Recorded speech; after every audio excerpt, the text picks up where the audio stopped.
ambiguity abound about the death of Mr. V. How did it happen? Does anyone remain in the house in the Mangueral?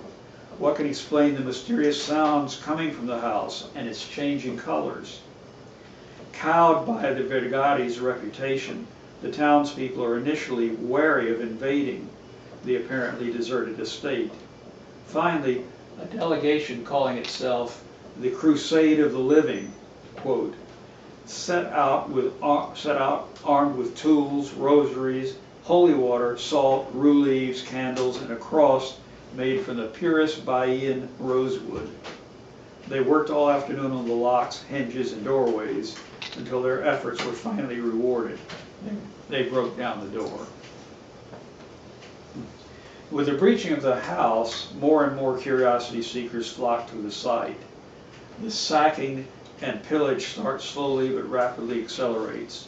Quote, they began picking up small objects, candle holders, porcelain knickknacks, vases, plates, cutlery, then the tablecloths and bed linen, and the family's clothing.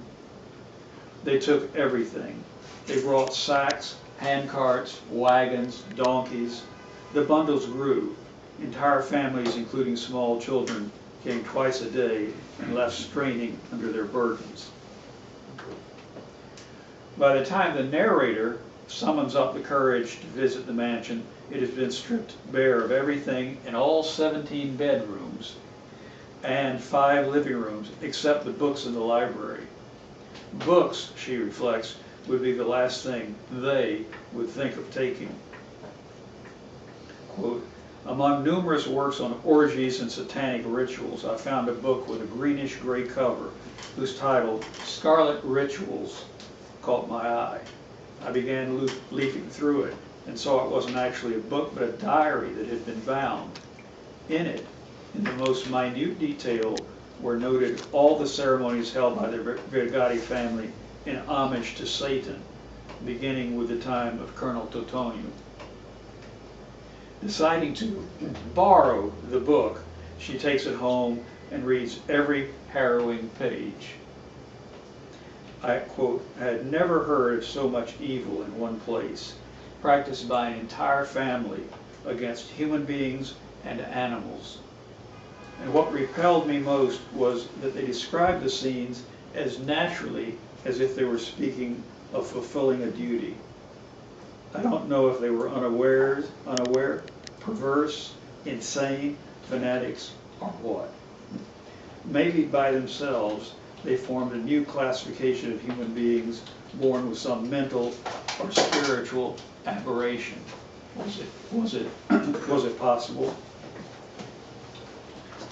From the diary, Tereza, concluding that the satanic rituals must have taken place in the cellar, she decides to go there at night. What she finds when she opens the trapdoor to the darkened space is one of the most disturbing scenes in the novel. Turning on the light, on the flashlight, I descended the narrow steps and began to inspect the place, an immense room that smelled of mold. Rats, bats, and cockroaches roamed at will. There was no furniture. In the middle was an enormous slab, thick and rectangular. On the floor, various objects, an axe, a large knife, a hammer, nails, an old trunk, masks, coils of rope. I remembered with horror the ceremonies described.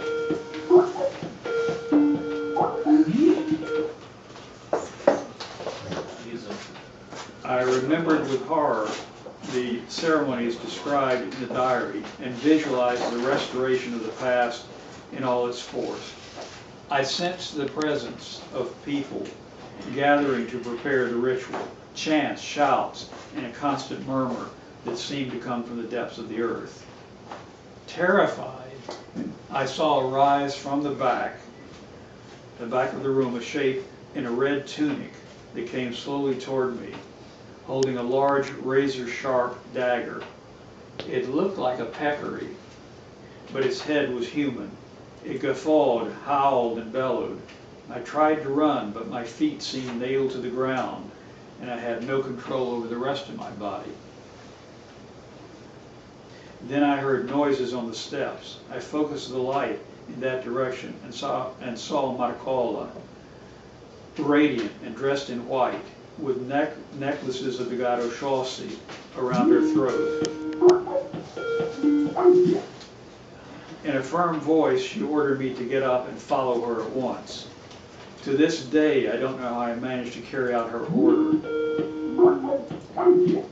Just a second.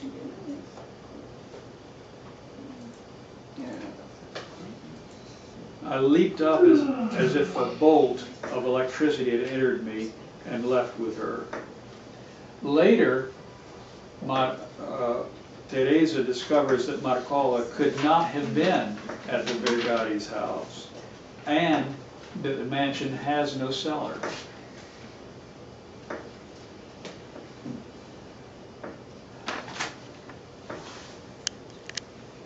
I'm going to skip a few portions here because we're kind of running late. Inexplicably, as suddenly as they appeared, the living dead vanish. Only the skeleton of the house remains. There was nothing left for the pilgrim plunderers to carry away. Gradually, the empty plot comes to serve as a soccer field, a shortcut to the Gimme More, a place to keep wagons and ox carts.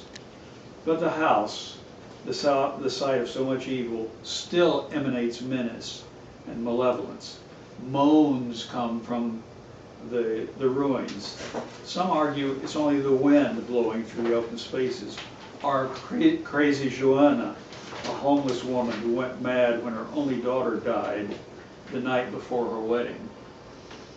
Apparitions are claimed to have been seen. Or are they merely beggars seeking a place to spend the night? The novel ends as it began. A powerful tempest again lashes the town. Quoting now. The storm grew in intensity, rending the hearts of people to release the fear that disorients and dispels any thought of peace. When something exceeds the control of an entire community, panic sets in. And that was just what happened. Pedracanga had lost its foundation and was teetering crazily on life's seesaw. A terrible roar shook the entire area. The earth trembled. The howling came from deep below. It was felt through the feet. It was as if the earth were being torn asunder to cast a living monster into its entrails. End quote. The next morning, the sun shone and life had returned to normal, except... Sorry, está putting Glory online. Okay. Oi, Lourenço. Tudo bem. Glória, o professor Clifford está fazendo uma palestra agora. Por favor, acompanhe a gente. Tá? Ok. Ok, professor. The next morning, the sun shone and life had returned to normal, except that the ruins of the Vergati house had disappeared, leaving not even a trace of the foundation.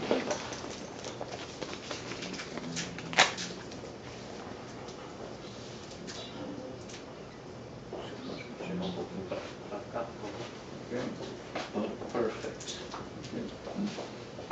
Quote, all of Pedracanga went to see it with their own eyes. No sign of it. And the place was even covered with grass. And they tarumã tree that hadn't been there before. Lemon trees and orange trees. But where in heaven's name had those plants come from? Unquote. Sometime later, Pedracanga awakens to a band of happy gypsies occupying their tents where once only evil had reigned. Quote, they acted as naturally as if they had been there a long time. They treated people like old friends without formality.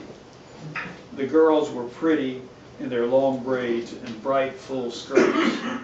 They were mainly interested in approaching the boys. Unquote.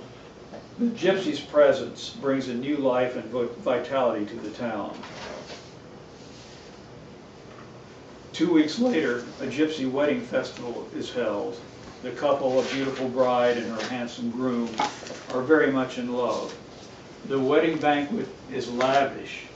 Roast suckling pig, turkey and stuffing, lamb and kid goat, wine and beer by the barrelful.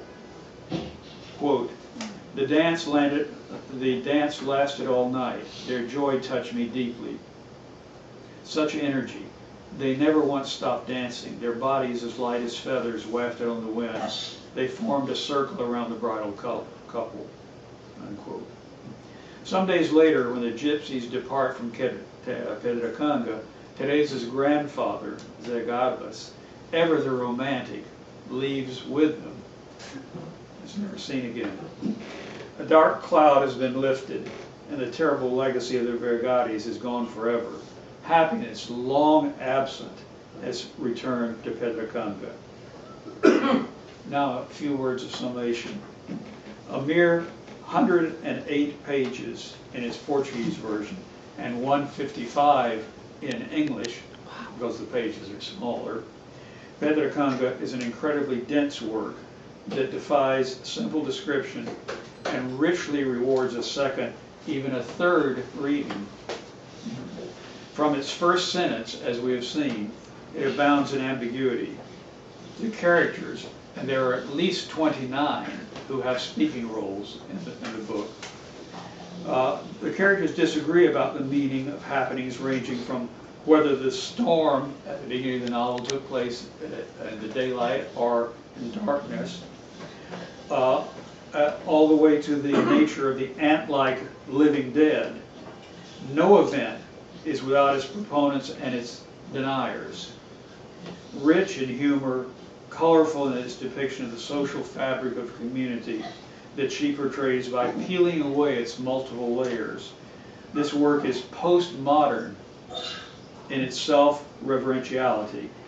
The text that we read is in great part the passages that the character Tereza writes in her notebook. I'm almost through. Okay. While she herself is what literary critics call an unreliable narrator, in that she relates phenomena that objectively could not have happened. Yet such is the power of the narrative that the reader more than willingly suspends disbelief and comes to think of Pedracanga not just as a literary creation, but as magical a place as Macondo, Wonderland, and Oz. Thank you.